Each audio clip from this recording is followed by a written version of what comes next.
Bapak Ibu yang menuju Tanah Datar ya, ini jalan lintas Sumatera.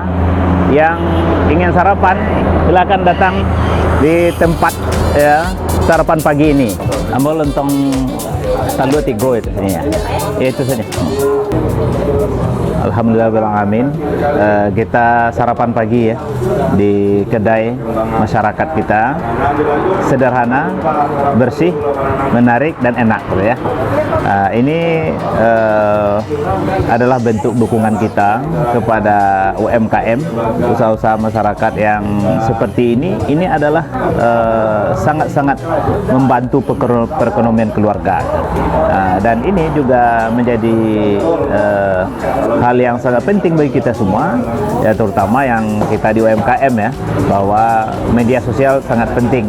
Kalau ini tersebar di media sosial, ini mungkin kedainya juga akan ramai gitu ya, kemudian pembelinya juga akan banyak gitu ya. Istilahnya dari mulut ke mulut saja itu tidak cukup, tapi kalau kita memakai media sosial dalam hal ya membangun ekonomi kita, usaha-usaha kita, ya, baik yang kecil apalagi yang besar gitu ya, insya Allah itu akan lebih baik ke depannya. Bapak Ibu yang menuju Tanah Datar ya, ini jalan lintas Sumatera.